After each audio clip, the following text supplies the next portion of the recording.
is now the month of June, which means, according to statistics, well over 80% of the people who set goals for themselves at the beginning of the year fell off track months ago. Even the most determined people struggle to stay on track. Once motivation fades, life happens, or priorities shift. And major life transitions have a way of disrupting our routines and throwing us off course. And trust me, as a new mom, I know the struggle.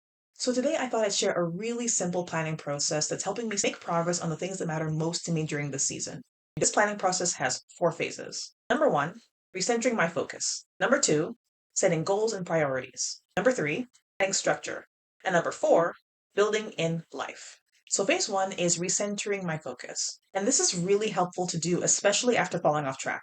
The first thing I do is reorient myself by reviewing my intentions for the year. I prefer setting intentions over rigid resolutions because I find they give me the right balance of direction and flexibility.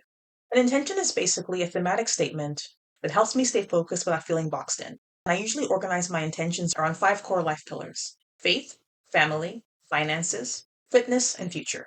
If you want me to make a more in-depth video about how I go about setting my intentions, let me know in the comments. Phase 2 is setting my priorities and goals. I turn those intentions into actual goals for the month. And to me, a goal is simply an intention with 2 added dimensions. 1, a time frame, and 2, specificity. I'll usually set 1 big goal or 2 to 3 smaller goals in each life category. I also like to choose a mix of different types of goals. Some are habit-based goals, goals tied to something bigger, or sometimes things I temporarily want to focus on without derailing my priorities. And finally, I always choose one outcome that would make the month feel like a win no matter what. Phase 3 for me is where the fun starts, and that is adding supporting structure. I think this is a step a lot of people miss. It's a simple one that can make a lot of difference when things go off the rails. The right tool depends upon the nature of the goal.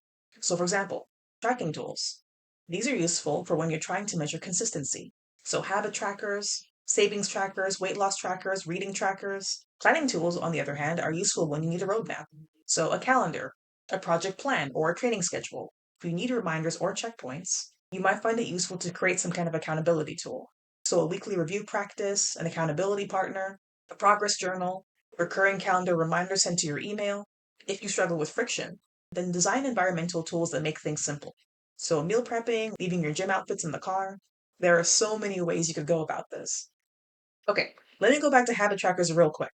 Because even if your goals aren't specifically habit-based, habit trackers are still incredibly helpful. Habits are basically reps. They're small, daily actions that slowly but surely normalize a new way of thinking and living. Another thing about them is that they also give you data. If you notice gaps or inconsistencies in your behavior, you can pause and ask yourself, okay, what's happening here?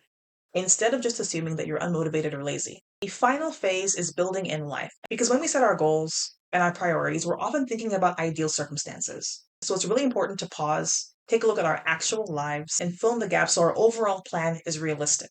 This is kind of a catch-all phase where I brainstorm starter tasks that support my bigger goals. I also think about regular life responsibilities and review upcoming appointments and commitments. I basically just write all this down and reference it each time I sit down to plan my week. And that's it. Nothing extreme or complicated. If you're feeling overwhelmed and keep falling off track, I encourage you to take your eyes off the next 5 years and just get laser focused on the next 30 days. You'd be surprised how much progress you can make even if you only hit 60% of what you intended to do. I hope you found this video helpful, and if so, please make sure to like and subscribe to get more of this kind of content. Let me know in the comments, do you currently plan your months, or are you planning on starting? And what do you struggle with the most when it comes to staying on track? I'd love to hear your thoughts. Thanks so much for watching, and I'll see you in the next one. Bye!